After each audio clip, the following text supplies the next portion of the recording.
И тука е врзано и оној проблемот што кажуваме со реформите. Значи, бидете сигурни дека најголем број од реформаторите има сосема позитивни односи кон реформите. Меѓутоа, што е проблемот? Проблемот е што системот е пробиен во самиот почеток. Каде го има во нормите на системот телефонскиот повик од политичкиот моќник до судијата да му каже дека треба вака или онака да суди? Никаде го нема. Што значи вие треба овој систем кој што е таков како што е прво да го направите да профункционира, а потоа да реформирате. Многу луѓе, интелигентни луѓе, способни луѓе се истрошија во реформите. Мрежава е побрза. Тие само се рекомпонираат околу реформите. Не ја одговарат, него се рекомпонираат околу реформите. Каква год реформа вие смислите, они ви се рекомпонираат околу реформата. Вие треба еднаш еден систем да земете и да го профункционирате. Тоа е работата. Зборувањето за реформи, ние немавме реформи, ние тоа говориме. Па не, јас мојата теза е поинаква. Желба за реформи, која главно завршуваше на желба за реформи. Вистински реформи не постоела кај веќе и знак прашање не. А ова индивидуалната црта не ја разгледавме. Цртата врзана со жртвите. Видете, во Македонија нема ниту едно плоштадче, ниту едно уличе на жртвите на комунизмот. А нашиот председател во 2005 година се залага за изградба на споменик на комунистичкиот диктатор во централниот плоштад на главниот град. Ви се молам, зборуваме за обединување околу демократски вредности. Демократска вредност е споменик што се откри пред неколку дена на 44 момчиња што загинаа безмалку безцелно во ЈНАК додека Македонија се одвојуваше. Тоа е демократска вредност и тоа е дел од идниот комплот на демократски споменици до кој што се гради оваа нација.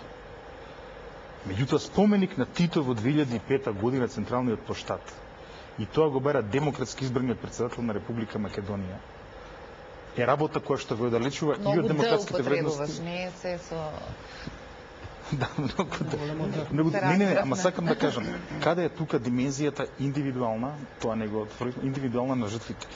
Јас на Котевска го отвараше ова прашање Мошне Морничево. Мошне Морничево, таа зборува за својот роден татко кој исчезнува од живот. Морничево ни делува на нас ако сме надвор од тој процес, инаку тоа е за нив реалниот живот, цело време. Меѓутоа, еве, општеството сака едноставно да заборави и да продолжи со нормален живот. Некој мора да го вее знамето. Вие двајцата сте консултанти на законскиот текст. Јарвенка професионално има искуство колку во еден момент паѓа или губи кислород при казната и ја глемисува се.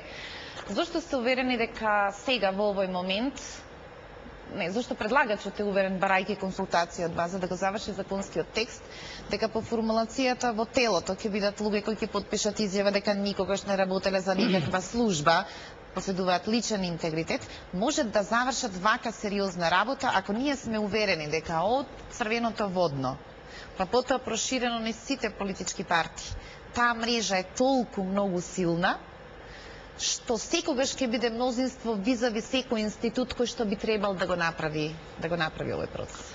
Јас мислам дека тука станува збор за нешто поинако. Имено тие луѓе треба да гарантираат со својот личен, морален и професионален интегритет и да бидат личности околу кои што ќе се обедини парламентот, условно кажано, и кои што ќе гарантираат со самиот свој настап дека биле имуни од овакви влијанија. Знаете, треба да се изгради точка нула во времето. Кога требаше да се изгради точка нула во модерна Германија, точката нула беше 9 мај 1945 година. Германците денеска предемтум го слават како датум на ослободување од фашизмот. И не се работи. Значи, точката нула во Македонија требаше да биде 8 септември 1991 година со референдумот и потоа 17 ноември со уставот.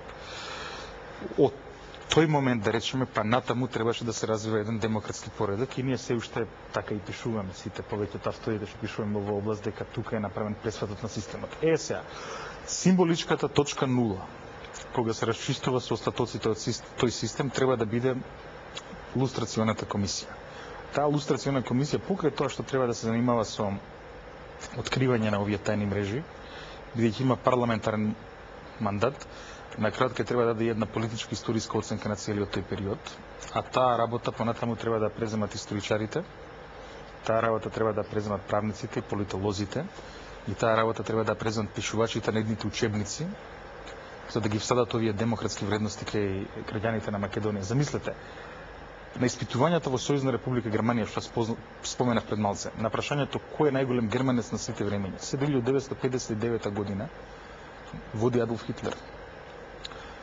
1960 година за прв пат е преломено јавното мислење. Значи во една да ја наречам либерална Германија, 15 години треба да се соземе од шокот дека човекот што ги однесе во најголемата национална катастрофа не е најголемиот германец на сите времења.